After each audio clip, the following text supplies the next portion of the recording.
ఆమె మనసులో నేను ఉన్నాను లేదో నాకు తెలియదు. అయితే ఇది వన్ సైడ్ లవ్ అన్నమాట. బావా, ప్రేమించే విషయంలో ఆలస్యం చేస్తే ఆ ప్రేమ మనకి దక్కకుండా పోతుంది. ఆమె పేరేమిటో చెప్పు, నేను మాట్లాడతాను. ఆమె పేరు భవాని. బావా బావా అవును భవాని, నేను నిన్ను మనసారా ప్రేమిస్తున్నాను.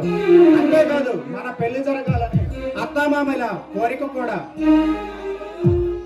కానీ బావా మరి మరి చెప్పు భవాని, నేనంటే నీకు ఇష్టం లేదా? అది కాదు బావా, నువ్వు చెప్పు భవాని. నేను శంకర్ అనే పాప్ సింగర్ ని ప్రేమిస్తున్నాను.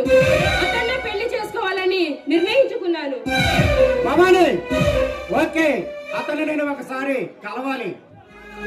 అలాగే బావా.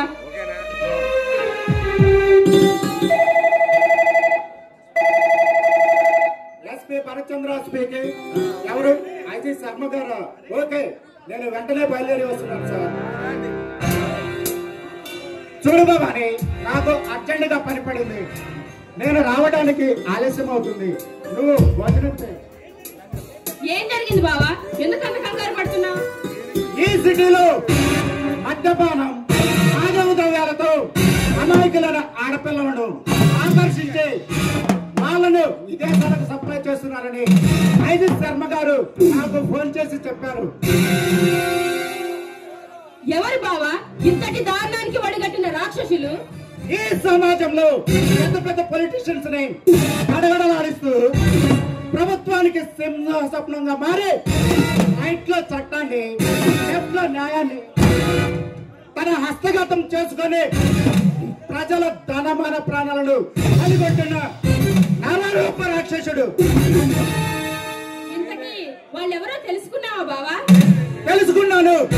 ఈ సిటీలో మల్టీ స్పెషాలిటీ హాస్పిటల్ పెట్టి అనాథ పిల్లల వైద్య శిబిరం పేరుతో వాళ్ళ కళ్ళు, కిడ్నీలు, గుండెలు అమ్ముకుంటూ విదేశాలలో మాఫియా గంగ నడిపిస్తున్న అతి భయంకర డేంజర్ డెవిల్స్ పాపనీయుడు, వాడి తమ్ముడు. పట్టుకోవడం నీ ఒక్కడి వల్ల కాదు బావా. భవాని, ఈ భావశక్తిని శంకిస్తున్నావా? కాదు